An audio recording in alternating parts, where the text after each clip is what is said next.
अपने इस online platform VDS पाठशाला पर। दोस्तों मेरा नाम हर्ष है और मैं आपको साइंस के साथ साथ मैथ भी पढ़ाऊंगा, क्योंकि जो आपके मैथ वाले सर हैं उनकी तबीयत बहुत ज्यादा खराब है। तो आज से जो आपकी मैथ की क्लास है मैं ही कंडक्ट करूंगा, ठीक है। तो जिस तरीके से हम साइंस पढ़ते हैं जोश के साथ, इसी तरीके से मैथ पढ़ेंगे दोस्तों। और आपको एक मैं भरोसा दिला देता हूं दोस्तों, जिस तरीके से मैंने साइंस में गारंटी ली है ना कि आपको 95 से 98% तक पेपर बिल्कुल आपके एज इट इज नोट से आएगा दोस्तों, इसी तरीके से गारंटी ले सकता हूं मैथ की। आपका करीबन 90 से 95% आपका बिल्कुल उसी से आएगा जो मैं बोर्ड पे दिखा दूंगा, ठीक है दोस्तों। तो दोस्तों मेरे साथ तैयार हो मैथ पढ़ने के लिए? तो साथियों मेरे साथ तैयार हो मैथ पढ़ने के लिए? बिल्कुल दोस्तों। एक बात तो मैं आपको बता दूं, जो हमारे चैप्टर 1 है रियल नंबर्स, उसकी जो एक्सरसाइज 1.1 है उससे क्वेश्चंस नहीं आते। तो अगर टाइम मिल गया तो हम उसको कर लेंगे जो 1.1 है, नहीं तो छोड़ देंगे उसको, ठीक है। क्योंकि जो चीज आनी नहीं है उसको पढ़ के कुछ फायदा थोड़ी है, ठीक है। जो चीज आनी नहीं है उसको पढ़ के कुछ फायदा थोड़ी है, बिल्कुल। तो दोस्तों जो चीज आएगी, यानी कि जो हमारे एग्जाम के पॉइंट ऑफ व्यू से ज्यादा इंपॉर्टेंट है, अगर वो चीज हम पढ़ ले तो कितना अच्छा हो जाएगा, है ना। बहुत बढ़िया दोस्तों। आप इस क्लास के बाद आप खुद कहने लग जाओगे कि सर मैथ बिल्कुल दिमाग में घूमने लग गया हमारे, है ना, रग रग में मैथ उतर गया सर हमारे। बहुत बढ़िया। तो दोस्तों फिर करते हैं आज की मैथ की क्लास शुरू। हम डायरेक्ट अपनी एक्सरसाइज नंबर 1.2 करेंगे, ठीक है। 1.1 तो मैंने बता दिया, उससे क्वेश्चंस आते नहीं है तो पढ़ के क्या फायदा, ठीक है। तो आज हम अपनी बड़े जोश के साथ शुरू करते हैं एक्सरसाइज नंबर 1.2, ठीक है। क्या साथियों तैयार हो मेरे साथ करने के लिए? सबसे पहले बेस क्लियर करते हैं कि 1.2 में है क्या। दोस्तों 1.2 में जाने से पहले आपको सिर्फ दो चीजें समझनी पड़ेंगी, एक एलसीएम, एक दोस्तों एचसीएफ, ठीक है। एलसीएम का मतलब होता है दोस्तों, एक मिनट,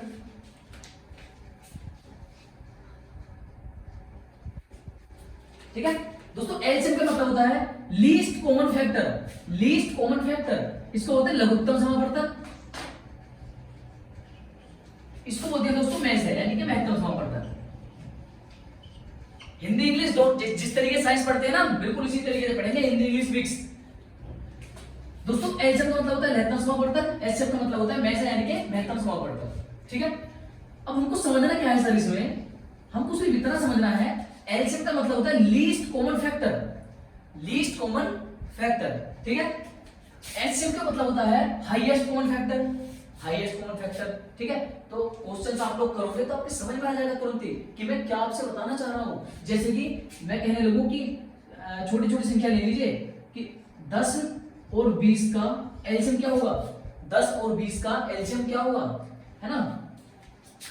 और इसी तरीके 10 और 20 का एचसीएफ क्या होगा, है ना, 10 और 20 का एचसीएफ क्या होगा। तो दोस्तों एलसीएम और एचसीएफ में फर्क आप लोग ध्यान से देखना, क्योंकि इन दोनों चीजों में बच्चे ज्यादा कंफ्यूज होते हैं, है ना। एलसीएम और एचसीएफ में ज्यादा कंफ्यूज होते हैं, ये कंफ्यूजन नहीं रहेगा आपके जो दिमाग में, आप समझना ध्यान से। दोस्तों आपने 8th 9th में ये वाला मेथड तो पढ़ा होगा कि हाँ जो हमारा एलसीएम है उस तरीके से निकलता है, 2 से काटो, 2 पंजे 10, 2 दही 20, ठीक है। फिर 2 से काटो, 2 पंजे 10, 5 का 5 एज इट इज उतार लिया, ठीक है। अब 5 से काट दो, कट गया, ठीक है। एक बार बताने का मतलब ये है कि जहां पर एक आ जाता है उसको वहां पर छोड़ना पड़ता है। आपने 8th में पढ़ा होगा, 6th में पढ़ा होगा, आप लोग 4th क्लास से ये चीजें पढ़ते आ रहे हो, तो मैं तो उसको बताऊंगा नहीं दोबारा से, है ना, कि आपको बिल्कुल नर्सरी क्लास के बच्चे की तरह रटवाऊंगा कि 2 दूनी 4 इस तरीके से करता है, उस तरीके से करता है ना। तो ये तो हर बच्चे को आता है कि सर इसका अब एलसीएम क्या हो जाएगा, इनकी गुणा कर लो आपस में, 2 गुणा 2 गुणा 5, तो क्या आ जाएगा, 2 दूनी 4 पंजे 20। इसका जो एलसीएम है वो 20 आ गया, ठीक है। अब कहने का मतलब ये है ऐसी छोटी से छोटी संख्या, एलसीएम का मतलब समझना बता रहा हूं मतलब मैं, ठीक है, दोनों के अंदर फर्क। ऐसी छोटी से छोटी संख्या, ऐसी छोटी से छोटी संख्या जो 10 और 20 दोनों से कटती हो, दोनों से कटती हो, ठीक है। मैं लिख देता हूं, ऐसी छोटी से छोटी संख्या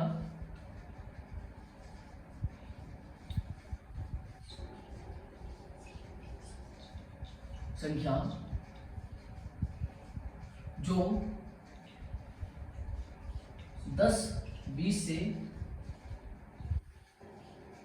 पूर्णतः कटे या विभाजित हो। ठीक है, ऐसी छोटी छोटी संख्या जो 10 और 20 से पूर्णतः विभाजित हो। ठीक है, अगर ऐसी संख्या दोस्तों 1 लाख होती ना तो इसके एलसीएम 1 लाख तक भी लिख देते, लेकिन ऐसी संख्या चाहिए जो दोनों में कॉमन हो, मतलब ये दोनों मिलकर उस संख्या को काटते हो। ठीक है, वहीं पर इसका जस्ट थोड़ा सा अपोजिट मामला आ जाएगा। कैसे?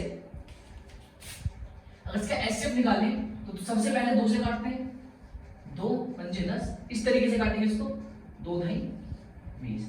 ठीक है, अब कोई ऐसी संख्या दोस्तों इसमें क्या देखते हैं, कोई ऐसी एक संख्या जो दोनों को एक साथ काटती हो। सर पहले तो 2 थी, 2 से 10 कट गया 5 बार, 20 कट गया 10 बार। ठीक है, अब इसमें कोई ऐसी संख्या है, इसमें कोई ऐसी संख्या है जो इन दोनों को काटती हो। बिल्कुल 5 है सर, 5 एकम 5 और 5 दूनी 10। अब इन दोनों में कोई ऐसी संख्या, कॉमन संख्या नहीं आएगी। ठीक है, अब इन दोनों में ऐसी संख्या नहीं आएगी कि जो दोनों को एक साथ काट सके। भाई इसमें तो 5 था, 5 से दोनों को एक साथ काट दिया। कोई ऐसी संख्या जो इन दोनों को एक साथ काटती हो दोस्तों, कोई ऐसी संख्या जो इन दोनों को एक साथ काटती हो। दिमाग में आ जाएगा, एक क्वेश्चन, 2 क्वेश्चन, 3 क्वेश्चन, जैसे जैसे हम करते चले जाएंगे आप लोगों को बिल्कुल समझ में आ जाएगा दोस्तों। ठीक है, घबराने की जरूरत नहीं है, दोबारा से बता दूं, कोई बिल्कुल ऐसी बात नहीं है। ठीक है, मैं सिर्फ आपका बेसिक तो क्लियर कर रहा हूं, तो क्वेश्चन चलेगा नहीं है। तो ये चीज क्लियर है दोस्तों। पहले तो ये देख लीजिए, एक ऐसी संख्या, सिंगल संख्या जो दोनों को काटती हो। ठीक है, दोनों को काटती हो। एलसीएम में क्या था, इसको 2 से भी काट सकते थे, एलसीएम हो तब तो। अब यहां तक 5 आ गया, तो इसका मतलब हो गया 5 दूनी 10, 10 आ गया इसका।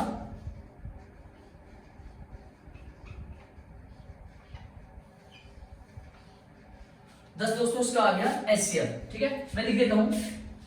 इसमें क्या दोस्तों, ऐसी बड़ी, हाईएस्ट कॉमन फैक्टर का मतलब है ऐसी बड़ी से बड़ी संख्या, ऐसी बड़ी से बड़ी संख्या जो इन दोनों को पूर्णतः काटती हो। ठीक है, अब थोड़ा सा समझना मैं क्या बताना चाह रहा हूं। एलसीएम में क्या था, ऐसी छोटी छोटी संख्या जो इन दोनों से कटती हो। ठीक है, ऐसी छोटी छोटी संख्या जो इन दोनों से कटती हो। और एचसीएफ में क्या था, ऐसी बड़ी से बड़ी संख्या जो इन दोनों को पूर्णतः काटती हो। ठीक है, ऐसी संख्या क्या जाएगी दोस्तों, वो है आपकी 5 दूनी 10, 10 से 10 कट जाएगा और 10 से 20 कट जाएगा, क्योंकि बड़ी से बड़ी संख्या लेनी है ना, क्योंकि 5 से भी कट रहे हैं दोनों, तो 5 से भी कट रहे हैं। लेकिन दोस्तों बड़ी से बड़ी संख्या बोला है ना, बड़ी से बड़ी संख्या आपकी क्या हो जाएगी, 10। ठीक है, फिर दोबारा से समझाता हूं, कोई दिक्कत नहीं है।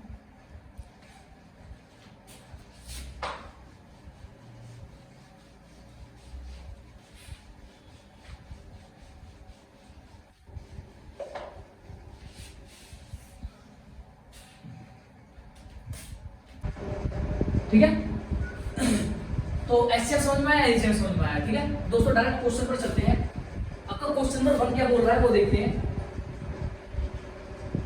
आपका जो क्वेश्चन नंबर 1 है उसमें लिखा है दोस्तों, आपको अभाज्य गुणनखंड विधि से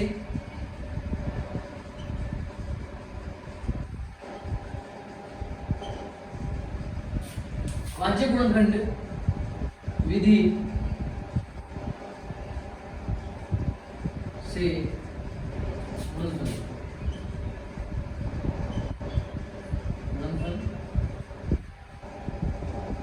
याद करना। ठीक है दोस्तों, आपका जो क्वेश्चन नंबर 1 है उसमें यही है कि अभाज्य गुणनखंड विधि से आपको गुणनफल याद करना। ठीक है, किस तरीके से, जैसे कि मैं आपको एग्जांपल देके बता दूं। आपका जो क्वेश्चन 1 का जो फर्स्ट पार्ट है दोस्तों, वो संख्या है 140। ठीक है, अब आपको 140 के साथ करना क्या है दोस्तों, आपको इसके अभाज्य गुणनखंड लिखने हैं। मतलब ऐसी अभाज्य संख्याएं जिनकी गुणा करने पर 140 प्राप्त हो। लाइक दैट 2 गुणा 2 गुणा 5 गुणा 7, सारी की सारी अभाज्य संख्याएं हैं दोस्तों, सारी संख्याएं अभाज्य संख्याएं हैं। ठीक है, और देख लीजिए आप, 2 दूनी 4 पंजे 20 सकते 140। ठीक है सर, आपको कैसे पता दोस्तों, मैंने ट्रिक रट रखी है अपने मन में, आपको ट्रिक याद करनी है। जिस बच्चे का माइंड थोड़ा शार्प है वो क्या करेगा, तो तुरंत ही 2 दूनी 4 पंजे 20 सकते 140 लिख देगा। जो बच्चे भी सीख रहे हैं नए नए, ठीक है, उनके लिए ट्रिक है, आपको 140 लिखना है और उसका क्या करना है, एलसीएम निकालना है। इस तरीके से 2 से काटो 70 बार, ठीक है। 2 से काटो 35 बार, 5 से काटो 7 बार और 7 से काट दो 1 बार, ठीक है। अब ये जो आपके पास अभाज्य संख्याएं आई हैं 2 गुना 2 गुना 2 गुना 5 गुना 7, ये जो आपके पास अभाज्य संख्याएं आई हैं दोस्तों, इनकी गुणा करने पर 140 ही आएगा। बात क्लियर है? पहले साथ में बात क्लियर है, ठीक है।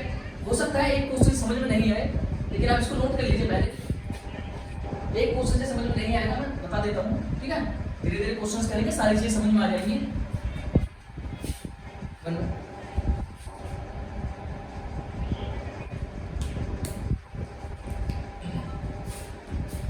क्वेश्चन नंबर सेकंड पर चलते हैं। जो सेकंड वाली संख्या आपकी दे रखी है वो दे रखी है 156, 156, ठीक है। अब 156 के गुणनखंड मुझे भी याद नहीं है, तो मेरे को भी निकालने पड़ेंगे। किस तरीके से? सर इस तरीके से निकालते हैं 156 के गुणनखंड। लाइन खींचो, 156 लिखो, 2 से काटो, 2 सकते जो है 2 फिर 2 से काटो, 2 3 6 2 9 3 से काटो 13 बार, 13 3 39, 13 से काट दो 1 बार, ठीक है। तो ये चीजें तो आपसे आती हैं, मैं इस चीज को समझाने लगूंगा फिर 10th क्लास के बच्चे में, फिर एक 4th क्लास के बच्चे में फर्क किया जाएगा, ठीक है। तो इसके जो गुणनखंड आ गए 2 दूनी 4 या 12, 12 और 13 की गुणा करने पर जो आंसर आता है वो 156 आ गया दोस्तों, ठीक है। इसके जो गुणनखंड आ जाएंगे दोस्तों वो आएंगे 2 गुणा 2 गुणा 3 गुणा 13। क्या ये बात क्लियर है दोस्तों? देखिए सभी की सभी अभाज्य संख्याएं हैं, ठीक है। ये जो 2 3 13, ठीक है, ये सभी के सभी एक अभाज्य संख्याएं हैं दोस्तों। क्या ये बात क्लियर है आप लोगों के? क्या ये बात क्लियर है? हाँ सर बिल्कुल 50-50 समझ में आ गया, 50%, ठीक है दोस्तों। इस क्वेश्चन को आप नोट करिए, एक और क्वेश्चन करते हैं, नोट कर लीजिए स्क्रीन पॉज करके।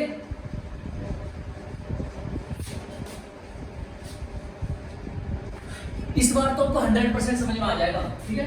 आपकी जो अगली संख्या है वो दे रखिए दोस्तों 3825, यानी 3825, ठीक है। सर संख्या थोड़ी बड़ी आ गई, कैसे कुछ तरीके है दोस्तों? वही इसके तो गुणनखंड मुझे भी याद नहीं है, जो इसके अभाज्य गुणनखंड होते हैं वो तो दोस्तों मुझे भी याद नहीं है, ठीक है। तो आप मैंने अभी ट्रिक क्या बताई थी, उसी ट्रिक से आप इस चीज कर सकते हो। 3825 लिखो, लास्ट में 5 है तो डेफिनेटली 5 से कटेगा, ठीक है। 5 30, 5 5 25, अभी 5 से कटेगा, 5 1 5 26, 5 5 25 और 5 3 15 153, और ये 25 से कटेगा, 3 से कटेगा, 3 5 15 3 1 3, और ये कटेगा 3 से कटेगा, 3 से 17 बार कटेगा, और ये कटेगा 27, ठीक है। अब दोस्तों इधर देख लीजिए आप, जैसे ही मैंने इसके एलसीएम मेथड से, सबसे पहले जैसे मैंने इसके एलसीएम मेथड से गुणनखंड करने की कोशिश की तो मेरे पास आ गया 5 गुणा 5 3 गुणा 3 गुणा 17, ठीक है। तो इसके जो अभाज्य गुणनखंड हो जाएंगे दोस्तों यही हो जाएंगे 5 गुणा 5 गुणा 3 गुणा 3 गुणा 17, ठीक है दोस्तों। क्या ये बात क्लियर है दोस्तों? क्या ये बात क्लियर है? किसी भी अगर आपको संख्या का अभाज्य गुणनखंड विधि से गुणनखंड निकालना हो तो दोस्तों आपको बिल्कुल इजी मेथड बता है, ये वाला मेथड आप यूज कर देना। एलसीएम तो निकालना आता होगा भाई, एलसीएम तो निकालना आता होगा, बिल्कुल एलसीएम विधि से निकालो, फिर उसकी जो ये जो उसकी गुणन भागफल आते हैं उन सबको क्या लिख दीजिए दोस्तों, आप इस तरीके से लिख दीजिए, ये आपका आंसर है, ठीक है। बात क्लियर है? बहुत बढ़िया। अब आपको कौन से 2 क्वेश्चन करके दिखाने हैं दोस्तों, उसको आप स्क्रीन पे लिख लीजिए, स्क्रीन पोज करके। अब आपके लिए होमवर्क क्या होने वाला है, 2 क्वेश्चन आपके लिए होमवर्क में है। क्वेश्चन 1 5005, ठीक है। क्वेश्चन सेकंड 7429, ये दोनों क्वेश्चन आपको लिख के भेजने हैं कमेंट में, ठीक है। अब क्वेश्चन नंबर 2 क्या बोल रहा है दोस्तों? क्वेश्चन नंबर 2 की बात भी सुन लेते हैं, पहले इसको रफ कर देता हूं ना, फिर क्वेश्चन नंबर 2 स्टार्ट करते हैं। होमवर्क याद रखना जरूर, ठीक है। जो मेथड मैंने सिखाया उसी मेथड से करनी है दोस्तों आपको।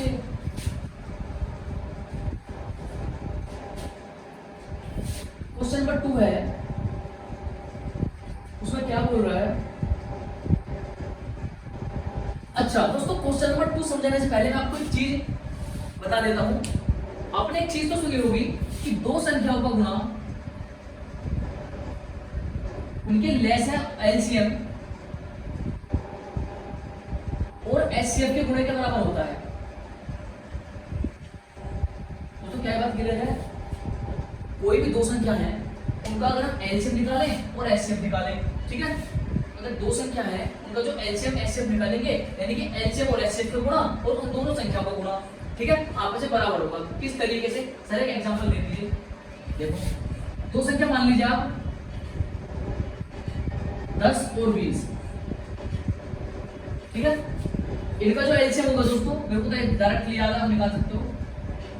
एलसीएम होगा इनका 20 और एचसीएफ होगा इनका 10। इन दोनों संख्याओं का एलसीएम 20 होगा, एचसीएफ 10 होगा, ठीक है। अब जो मैंने ये फॉर्मूला टाइप लिखा है दोस्तों, इसको प्रूव कर लेते हैं एक बार कि किस तरीके कितना सच है इसके अंदर। दो संख्या कौन सी हमारी? भाई पहली संख्या ये रही, दूसरी संख्या ये रही, तो दो संख्याओं का गुणा पहली संख्या गुणा दूसरी संख्या बराबर उनका एलसीएम कितना है 20 गुणा एचसीएफ कितना है 10, ठीक है दोस्तों। ये आप गुणा करके देख लीजिए, बराबर ही लेंगे, ठीक है।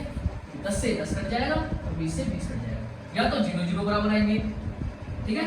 जहां भी आप इनकी गुणा करोगे 200 बराबर 200, ठीक है, ये बराबर आएंगे दोनों। बात क्लियर है? अरे बात क्लियर है दोस्तों, ठीक है, बहुत बढ़िया। तो आपको सिर्फ याद इतना रखना है कि दो संख्याओं का गुणा उनके लेस है और मैसे के गुणे के बराबर होता है, ठीक है। तो क्वेश्चन करते हैं फिर इसके ऊपर एक बेहतरीन सा क्वेश्चन करते हैं। क्वेश्चन नंबर 1 है दोस्तों, तो क्वेश्चन नंबर 1 है आपका, वो है 26 और 91, 26 और 91, ठीक है। ये दो संख्याएं हैं, इनका सबसे पहले एलसीएम निकालिए। सबसे पहले क्या होगा? एलसीएम, फिर होगा इनका एचसीएफ। ये दोनों चीजें ही मैंने आपको निकालनी बता रखी है। सबसे पहले एलसीएम निकालते हैं इनका, 26 और 91 का एलसीएम निकालते हैं। तो 13 से काटिए, एलसीएम निकालते हैं, ठीक है। पहले 2 से कटेगा, 2 से 13 बार और 91 एज इट इज उतरेगा। फिर कटेगा 13 से 13 पंजा 13, अब से आगे से कटेगा। इसका मतलब इनका जो एलसीएम आ गया दोस्तों, वो आ गया 7 दूनी 14 और 13,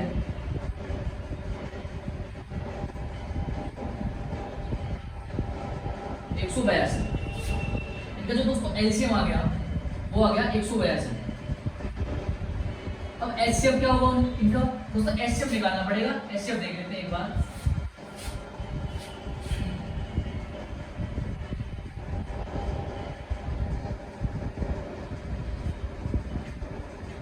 दोस्तों तो एचसीएफ होगा इनका 13 इनका एचसीएफ होगा, ठीक है। ये दोनों चीजें मैंने निकालनी सिखाती है, आप लोग निकाल सकते हो, ठीक है। अब मैंने आपको एक चीज बताई थी, दो संख्या, अब ये सही है या गलत है वो कहां तक, अगर आप मान लीजिए आपको एक चीज निकालनी है एलसीएम, आपने एलसीएम निकाल लिया और एचसीएफ आप निकालना नहीं चाहते, ठीक है, तो आपको क्या करना पड़ेगा? सारी की सारी वैल्यूज इसे पुट करनी पड़ेगी। दो संख्याओं का गुणा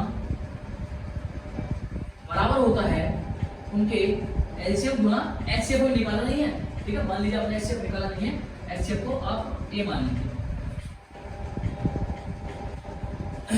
दो संख्याओं को गुणा उनके लेस है और मैसे के गुणे के बराबर होता है दोस्तों, ये बात क्लियर है। 91 से कट जाएगा 2 बार और 2 से कटेगा 13, ठीक है। यानी कि जो इनका एचसीएफ है वो फिर भी क्या आएगा दोस्तों? 13 ही आएगा। बात क्लियर है? अभी समझ में नहीं आया होगा, समझ में आ जाएगा, ठीक है। दोबारा समझा देता हूं, आप स्क्रीन पॉज करके पहले नोट कर लीजिए इसको, स्क्रीन पॉज करके नोट कर लीजिए। ये बात ऐसी है कि एक बार में समझ में नहीं आती, दूसरी बार में समझ में आएगी। कैसे दोस्तों? ये बात आपको सिर्फ इतनी याद रखनी है, दो संख्याओं का गुणा उनके लेस और मैसे के गुणे के बराबर होता है। कैसे? दो संख्या, फिर से एग्जांपल दे देता हूं। ये क्वेश्चन नंबर 2 आपका 510 और 92, ठीक है। ये आपकी दो संख्याएं हैं। सबसे पहले इनका दोस्तों एलसीएम निकाल लेते हैं, या तो इनका एलसीएम निकाल लो या इनका एचसीएफ निकाल लो, ठीक है। एलसीएम और एचसीएफ दोनों चीजें निकाल लेते हैं। सबसे पहले एलसीएम निकालते हैं, 510 और 92 का एलसीएम।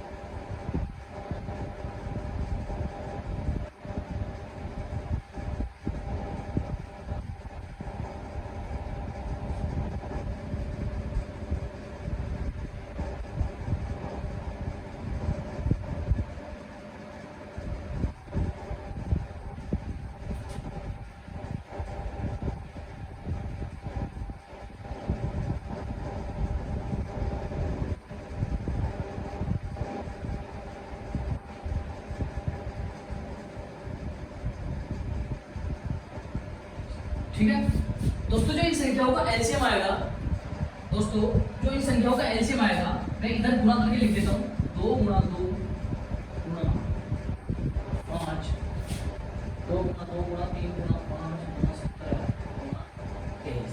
ठीक है, एक मिनट दोस्तों, मार्कर चेंज कर देता हूँ। ठीक है दोस्तों, इनका जो एलसीएम आएगा वो आएगा दोस्तों 23,460। ये हो गया इनका एलसीएम। और दोस्तों एचसीएफ क्या होगा इनका, इनका जो एचसीएफ होगा दोस्तों वो होगा सीधा सीधा, मैंने एचसीएफ निकालने का तरीका बता रखा है कि ऐसी संख्या जो दोनों को एक साथ काटती हो। मात्र 2 ऐसी संख्या है, ये जो 2 है, मात्र ये ऐसी संख्या है जो इन दोनों को एक साथ काट रही है, बाकी कोई सी संख्या दोनों को एक साथ नहीं काट रही, इसका मतलब दोनों का एचसीएफ हो जाएगा। ठीक है, अब इसको प्रूव करके देखते हैं कि कहां तक हमारा सही है कहां तक गलत है। ठीक है, इसको प्रूव करके देखते हैं। इधर 510 गुणा 92 बराबर, भाई 2 संख्याओं का गुणा उनके लहजे और मैसे के गुणे के बराबर होता है। इसका मतलब 23,460 गुणा 460 गुणा 2। ठीक है, यानी कि इन दोनों का गुणा इन दोनों के गुणे के बराबर आना चाहिए। ठीक है, देखते हैं क्या बराबर आ रहा है।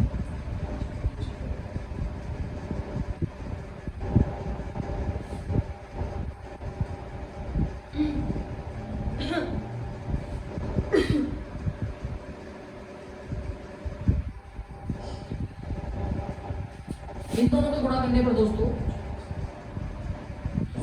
बिल्कुल दोस्तों, इन दोनों संख्याओं को गुणा इन दोनों संख्याओं के गुणे के बराबर आ रहा है। ठीक है, इन दोनों संख्याओं को गुणा इन दोनों संख्याओं के गुणे के बराबर आ रहा है, तो 920 है। ठीक है, बात क्लियर है, यानी कि इन दोनों संख्याओं को गुणा इन दोनों संख्याओं के गुणा के बराबर आ रहा है। दोस्तों एक बार फिर से समझा देता हूं, क्वेश्चन नंबर 2 में आपको याद दोस्तों इतना रखना है, जब का क्वेश्चन 1 ही है, तो उसका पार्ट फर्स्ट ही है, आपको सिर्फ याद इतना रखना है कि 2 संख्या को गुणा करने पर उनके एलसीएम और एचसीएफ के गुणे के बराबर ही आता है। ठीक है, पहले मैंने एलसीएम निकाला, फिर एचसीएफ निकाला, और दोनों संख्या को गुणा करके इन दोनों संख्या गुणे के बराबर रख दिया। अगर ये दोनों आरएचएस, अगर हमारा आरएचएस बराबर एलएचएस आ जाता है दोस्तों, हमारा क्वेश्चन सही है। अगर ये बराबर नहीं आया तो दोस्तों क्वेश्चन गलत है। ठीक है, चलते हैं नेक्स्ट क्वेश्चन पर। आपके लिए होमवर्क भी है फिर इस क्वेश्चन में।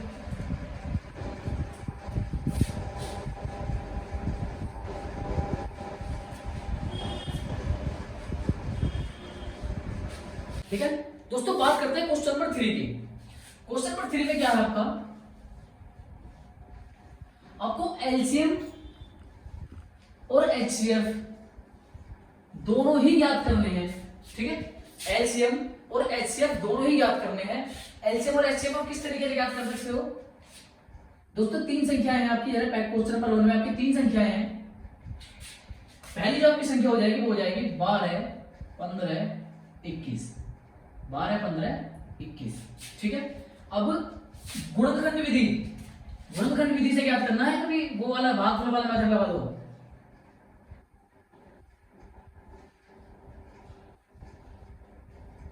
गुणनखंड विधि से आपको उनका एलसीएम और एचसीएफ याद करना है। ठीक है, अब गुणनखंड विधि से आप कैसे याद कर सकते हो, सबसे इजी अगर आपको ट्रिक बता दूं तो दिमाग में रहेगा बिल्कुल। ठीक है, रट के बैठ जाना। आपको लिखना कैसे है, 12, 15, 21, एक दूसरे को ऊपर नीचे लिख लीजिए। ठीक है, अब इनके अभाज्य गुणनखंड कर दीजिए। जैसे 12 को हम लिख सकते हैं 2 गुणा 2 गुणा 3, 2 दूनी 4 3 12। ठीक है, 15 को हम लिख सकते हैं 3 गुणा 5। दोस्तों बात क्लियर है? ठीक है, अब 21 को हम लिख सकते हैं 3 गुणा 7। अगर इसके एचसीएफ की बात करें, एचसीएफ कैसे निकलेगा, यानी वैसे कैसे निकलेगा इसका, जो भी संख्या इन तीनों में कॉमन आ रही हो, जो भी संख्या इन तीनों में कॉमन आ रही हो दोस्तों, वही इसका एचसीएफ हो जाएगा। आप देखो इसमें भी 3 है, इसमें भी 3 है, इसमें भी 3 है, यानी कि 3 इसमें कॉमन आ गया। तीनों में जो भी कॉमन आ जाए तो ये आपका एचसीएफ तो आ गया 3, यानी कि मैच आ गया 3। बात क्लियर है? ठीक है, अब एलसीएम कैसे निकालोगे, इसी मेथड से एलसीएम ऐसे निकलेगा दोस्तों, यानी कि लेस जो निकलेगा, जो संख्या कॉमन है उसको एक बार लिखो, जो संख्या कॉमन है उसको एक बार लिखिए। जैसे 3 कॉमन है तो 3 को बस एक बार लिखिए बस। बाकी सारे 3 कट गए, एक बार 3 लिख दीजिए, ठीक है। अब जो बच गया उसको एज इट इज लिख दीजिए, 2 गुणा 2, 2 गुणा 2, 5 गुणा 7, 5 गुणा 7, ठीक है। अब जैसे आप इनकी मल्टीप्लाई करोगे तो क्या आ जाएगा, 3 दूनी 6, दूनी 12, 12 पंजे 60 और 60 सत्ते 420, 60 सत्ते 420, इनकी गुणा करने के बाद 420 आएगा। दोस्तों एलसीएम और एचसीएफ इस तरीके से गुणनखंड विधि से आप लोग निकाल सकते हो, ठीक है। एक और क्वेश्चन मैं आपको समझा रहा हूं, उसके बाद एक क्वेश्चन आपका होमवर्क रहेगा, अब इसको नोट कर लीजिए। एक और क्वेश्चन समझा रहा हूं, अब इसको नोट कर लीजिए, मैं रफ कर देता हूं।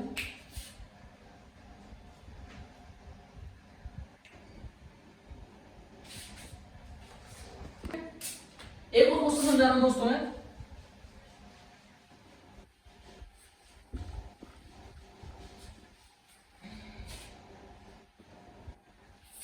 आपको जो इसी क्वेश्चन नंबर 3 का जो पार्ट 3 है, पार्ट 2 आपके लिए होमवर्क रहेगा, वो है आपका 8 9 25, 8 9 25। दोस्तों फिर मार्कर चेंज कर लेता हूं मैं, 8 9 25, ठीक है। अब मैंने जो दोस्तों आपको मेथड बताया था, सबसे पहले क्या करना है, 8 को ऊपर लिखिए, 9 को उसके नीचे लिखिए, 25 को उसके नीचे लिखिए, ठीक है। अब इनके अभाज्य गुणनखंड कर दीजिए। अभाज्य गुणनखंड कैसे होंगे सर, 2 दूनी 4 दूनी 8, 2 दूनी 4 दूनी 8, और 9 के कैसे हो सकते हैं, 3 गुणा 3, 3 किया 9, 25 कैसे हो सकते हैं, 5 गुणा 5। अब आपको दोस्तों दिमाग लगाना पड़ेगा थोड़ा सा। सबसे पहले अगर एचसीएफ की बात करें, एचसीएफ, अगर एचसीएफ की बात करें तो दोस्तों ऐसी कौन सी संख्या है जो तीनों में कॉमन आ रही हो, इसमें 5 ऐसी कोई भी संख्या नहीं है जो तीनों में कॉमन आ रही हो, दोस्तों इसका एचसीएफ हो जाएगा 1, ठीक है। अगर कॉमन आ रही होती तो उस संख्या को लिख देते, ठीक है। अगर कॉमन आ रही होती तो उस संख्या को लिख देते, अगर कॉमन नहीं आ रही है तो दोस्तों इसका एचसीएफ हो जाएगा 1, यानी कि मैच हो गया इसका, मैच हो गया इसका 1। बात क्लियर है, ठीक है। बात करते हैं दोस्तों इसके लैसे की। अब मैंने लैसे आपको निकाला बता ही दिया, जो संख्या कॉमन आ रही है उसको एक बार लिखिए, बाकी सारी संख्या एज इट इज। सर आपने भी तो बताया था इसमें कुछ कॉमन नहीं आ रहा, जब कुछ कॉमन नहीं आ रहा तो दोस्तों आपको क्या करना पड़ेगा, सेम टू सेम सारी संख्या ऐसे लिख दीजिए, सारी संख्या ऐसे लिख दीजिए। अगर लैसे की बात करें, यहां पर लिख देता हूं मैं, 2 गुणा 2 गुणा 2 गुणा 3 गुणा 3 गुणा 5 गुणा 5, ठीक है। इनकी गुणा करने के बाद दोस्तों क्या आएगा, 2 दूनी 4 3 12, 12 3 36, 36 पंजे लिख लेते हैं यहाँ पर, 36 पंजे, क्या बजे की सीरीज लगेगी, 36 सीरीज लगेगी, 5 3 15 15 3 18, 36 पंजे 180, यानी कि इसका जो एलसीएम आ जाएगा वो 1800 आ जाएगा दोस्तों। एलसीएम क्या आ जाएगा, यानी कि इन संख्याओं की गुणा करने पर, इन संख्याओं की गुणा करने पर दोस्तों क्या आएगा 1800, यानी कि जो हमारा लेस है वो 1800 हो गया, और कुछ कॉमन नहीं आ रहा तो सर जो हमारा मैस है वो हमारा क्या हो गया 1। दोस्तों बात क्लियर है। आपके लिए क्वेश्चन होमवर्क इस वाले टाइप के क्वेश्चन होमवर्क में दे देता हूं। क्वेश्चन सेकंड मैंने आपको छुड़वा दिया था होमवर्क के लिए, ठीक है। आपके लिए होमवर्क जो रहने वाला है, आपके लिए होमवर्क है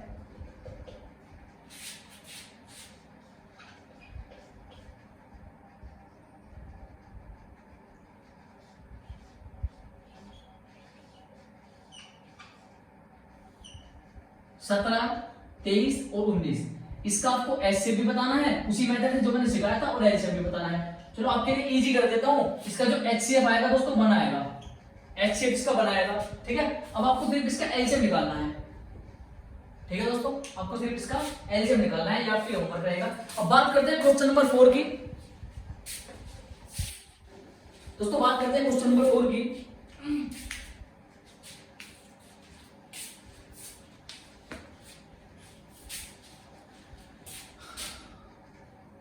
क्वेश्चन नंबर 4, ठीक है।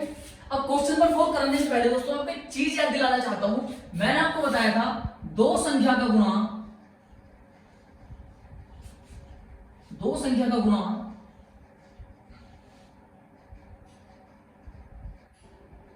गुणा बराबर होता है उसके एलसीएम गुणा एचसीएफ के बराबर।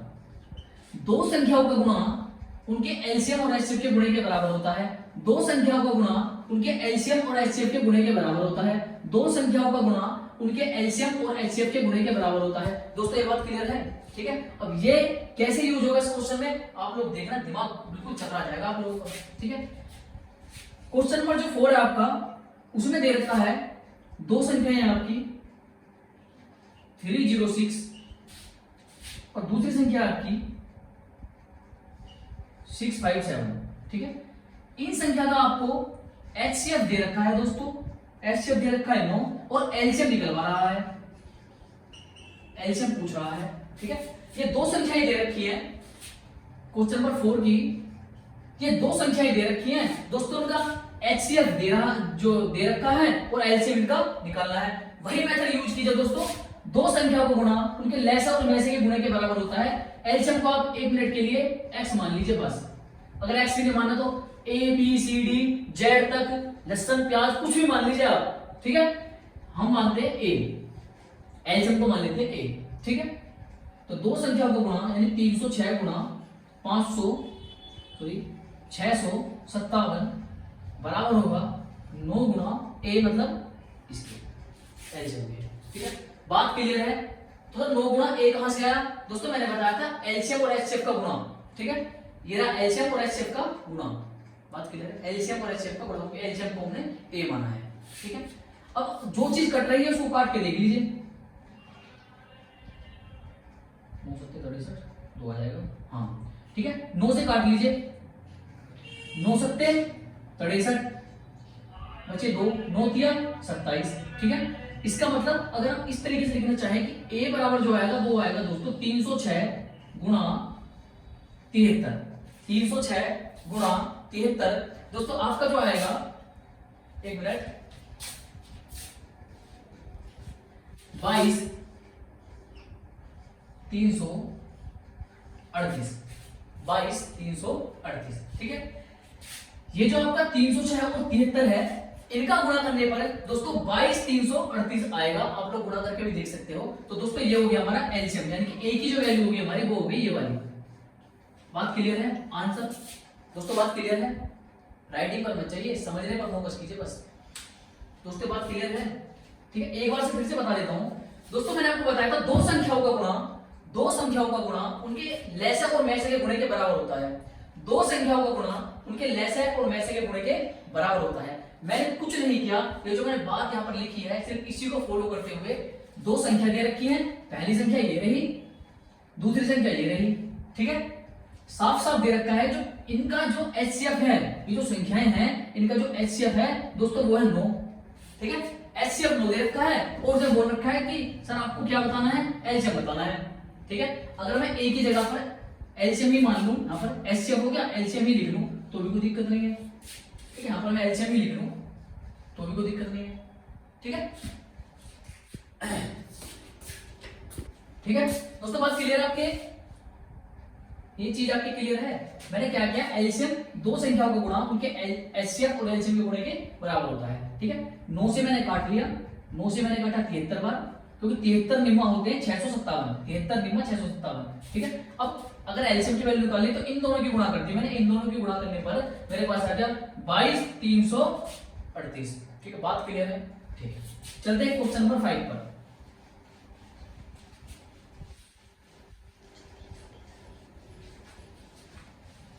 क्वेश्चन नंबर 5 पर चलते हैं।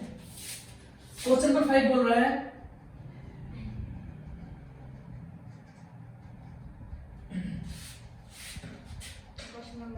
क्वेश्चन नंबर 5 आपको बोल रहा है, एक मिनट दोस्तों,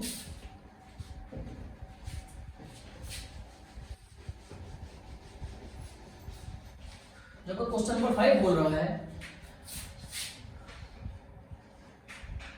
क्वेश्चन 5 में दोस्तों आपको करना क्या है, मैं आपको चीज बता देता हूं। 6 की पावर, यहां पर नोट बना के लिखा देता हूं, आप 6 की पावर कोई भी संख्या ले लीजिए दोस्तों, आप 6 की पावर कोई भी संख्या ले लीजिए दोस्तों, आप 6 की पावर कोई भी संख्या ले लीजिए, जो उसका इकाई अंक यानी कि यूनिट डिजिट आएगा, यूनिट डिजिट यानी कि इकाई अंक हमेशा 6 आएगा। ठीक है, आप 6 की पावर कुछ भी ले लीजिए, 6 की पावर जैसे कि मैं 2 बताऊं आपको, 6 की पावर 1 लोगे इकाई अंक 6, 6 की पावर 2 लोगे इकाई अंक 6। ठीक है, अगर 6 की पावर 3 लोगे, अगर यहाँ पर 6 की पावर 3 होगी तो भी इकाई अंक क्या आएगा 6। 6 की पावर 4 होगी तो भी इकाई अंक क्या आएगा दोस्तों 6 ही आएगा। 6 की पावर इन्फिनिटी भी होगी ना तो भी इकाई अंक क्या आएगा, मतलब इन्फिनिटी नहीं, एन लिख दीजिए, एन, तो भी इकाई अंक क्या आएगा 6। और दोस्तों ये चीज समझाने का मतलब ये है, आपके क्वेश्चन में बोल रखा है कि n एक प्राकृतिक संख्या है। आपके जो क्वेश्चन में बोल रखा है दोस्तों, वो लिख रखा है कि n एक प्राकृतिक संख्या है। क्वेश्चन नंबर 5 में आपको बता रखा है n एक प्राकृतिक संख्या है, तो n की जगह पर क्या लें, यानी कि n की वैल्यू क्या लें। यहां पर अगर इस तरीके से n है तो इस n की वैल्यू क्या लें कि जो 6 की पावर है उसका इकाई अंक 0 आ जाए। बात क्लियर है दोस्तों। इस क्वेश्चन में बताया गया है, इस तरह का आपको क्वेश्चन दिया गया है और उसमें लिख रखा है n एक प्राकृतिक संख्या है, नेचुरल नंबर है। ठीक है, n एक प्राकृतिक संख्या है और इस n की जगह पर क्या लें कि 6 की पावर जो भी है उसका इकाई अंक 0 हो, है ना। तो इसमें हम लिख देंगे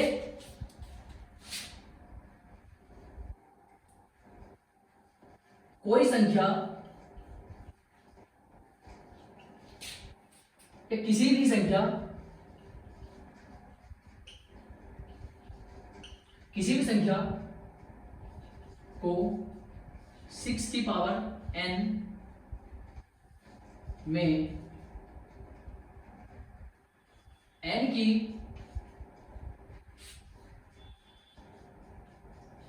प्राकृतिक वैल्यू या प्राकृतिक n की n का प्राकृतिक मान रखने पर इकाई अंक 0 नहीं आ सकता। ठीक है, आप लोग n की पावर कुछ भी रखिए, ये जो n है इसकी पावर आप कुछ भी रख लीजिए, जो आपका इकाई अंक है वो 0 नहीं आ सकता। ठीक है, तो ये इसका करेक्ट आंसर हो जाएगा। अब कुछ बच्चों के दिमाग में चल रहा होगा सर 6 की पावर 0, अरे किसी के दिमाग में तो आया होगा सर 6 की पावर 0। दोस्तों किसी भी अंक, अगर किसी भी नंबर की पावर 0 है तो उसकी वैल्यू क्या हो जाएगी दोस्तों 1। ठीक है, ये यूनिवर्सल ट्रूथ है। अगर किसी भी जो नंबर है, किसी कोई भी हमारा अंक है, अगर उसकी पावर हमारी 0 है तो उसकी वैल्यू क्या हो जाएगी दोस्तों 1। ठीक है, बात क्लियर है। दोबारा बताइए तो एक बार, अगर 6 की पावर आप कुछ भी रख लीजिए इकाई अंक 6 ही आएगा। 6 की पावर आप कुछ भी रख लीजिए इकाई अंक 6 ही आएगा।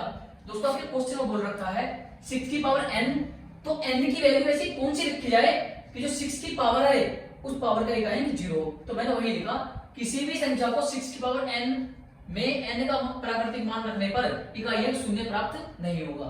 ठीक है, बात क्लियर है दोस्तों, बहुत बढ़िया। अब क्वेश्चन नंबर 6 पर चलते हैं।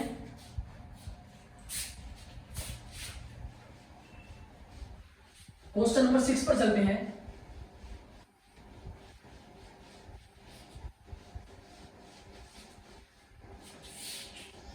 क्वेश्चन नंबर 6 पर चलते हैं।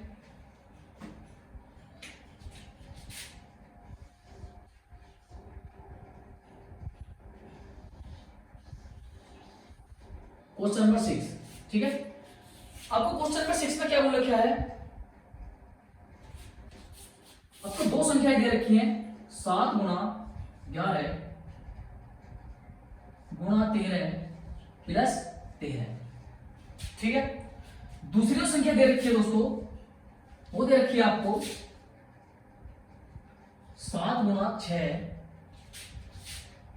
गुणा 5 गुणा 4 गुणा 3 गुणा 2 गुणा 1 प्लस 5। ठीक है दोस्तों, ये दो संख्याएं दे रखी है आपको। आपकी 1.2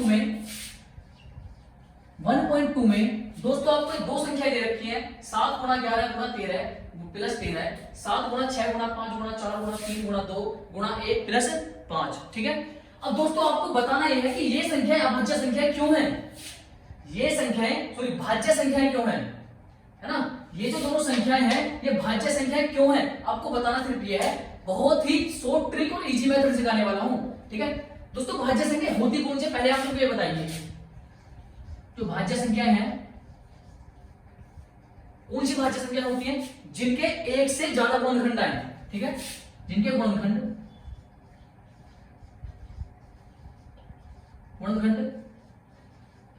दो या दो से अधिक हो, गुणनखंड दो या दो से अधिक हो, ठीक है। अगर हमने ये वाली बात प्रूव कर ली कि जिनके गुणनखंड दो या दो से अधिक हो तो भाज्य संख्या हो जाएगी, ठीक है। दोस्तों बिल्कुल ध्यान से सुनना, शॉर्ट ट्रिक बता रहा हूं आपको। सबसे पहले इधर भी 13 है, इधर भी 13 है, इंटू में 13 है, प्लस में 13 है। सबसे पहले 13 को ले लीजिए आप कॉमन, ये हमने कॉमन ले लिया, कॉमन लेने के बाद बचा 1, ठीक है। एलजीडी उतार लीजिए, 7 गुणा 11 और यहां पर हमने कॉमन ले लिया गुणा 1, सॉरी कॉमन लेने के बाद प्लस 1। दोस्तों बात क्लियर है, दोबारा समझा दूं, कोई दिक्कत नहीं है। आप अपना पूरा 100% फोकस यहां पर दीजिए सही, है ना। एक बार आपका पूरा 100% फोकस यहां पर आ गया तो आपके समझ में आ जाएगा। 13 गुणा 11 7 77 78, ठीक है। इसमें क्या है दोस्तों, सबसे पहले कॉमन ढूंढ लीजिए। कॉमन है 5 को बाहर निकाल लीजिए, ये रहा 5 को बाहर निकाल लीजिए 5, तो 7 गुणा 6 गुणा 4 गुणा 3 गुणा 2, एक की गुणा करोगे दोस्तों कुछ भी फर्क नहीं पड़ेगा, इसलिए इसको रहने दीजिए, प्लस 1 ही लिख दीजिए क्योंकि यहां से हमारा 5 कॉमन गया है, ठीक है। कोई दिक्कत नहीं दोस्तों, मैं दोबारा समझा दूंगा, ठीक है। अब इसमें क्या होगा, 4 के 12 दूनी 24 गुणा 6 7 42, ठीक है, प्लस 1। सबसे पहले 24 को 42 से गुणा करते हैं, 42 और 24 की गुणा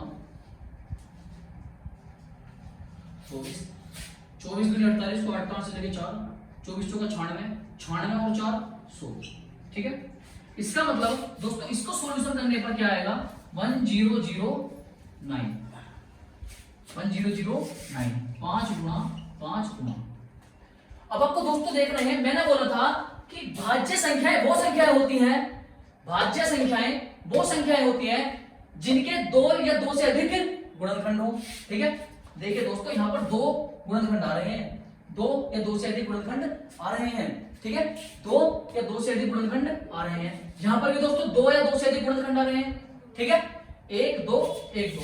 दोस्तों ये प्रूव हो चुका है कि ये दोनों भाज्य संख्याएं हैं, दोनों भाज्य संख्याएं हैं। दोस्तों बात क्लियर है, दोनों भाज्य संख्याएं हैं। एक बार और समझा देता हूं दोस्तों मैं आपको, ताकि आपके समझ में आ जाए। मैं दोबारा से समझा देता हूं दोस्तों, इसी क्वेश्चन को दोबारा समझा देता हूं।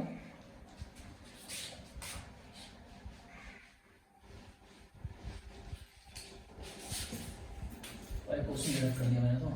7 गुणा 6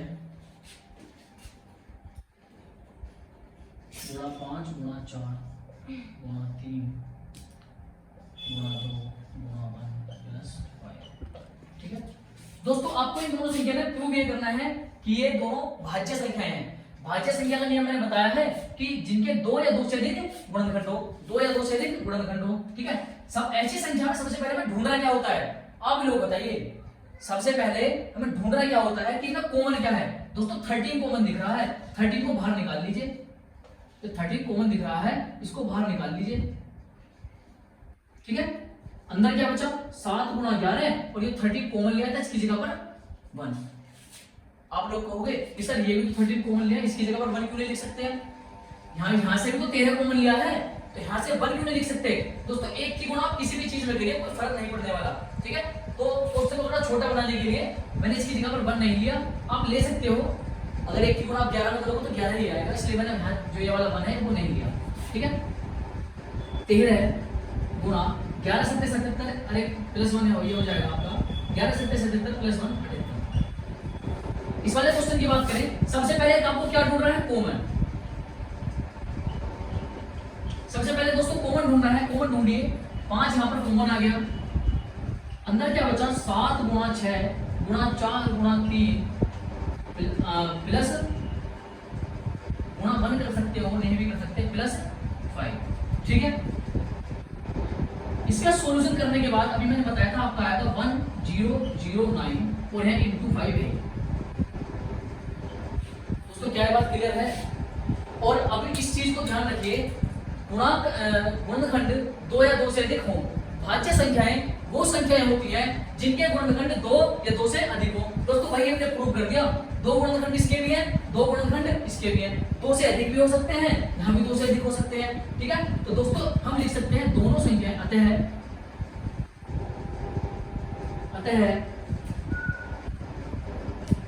दोस्तों एक मिनट, दोस्तों हम लिख सकते हैं अतः दोनों संख्याएं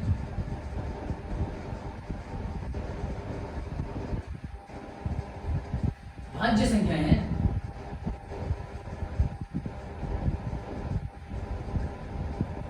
भाज्य संख्याएं हैं। ठीक है दोस्तों, आशा करता हूं सारी चीज समझ में आ गई होंगी। और जो आपका क्वेश्चन नंबर 7 है वो आपके लिए होमवर्क है। क्वेश्चन नंबर 7 आपके लिए होमवर्क है। अगर आपसे ये होमवर्क नहीं होता है तो कल वाली क्लास में आपको करा दिया जाएगा वाला क्वेश्चन, आप घर पे ट्राई करना कि ये वाला क्वेश्चन आप कर सको।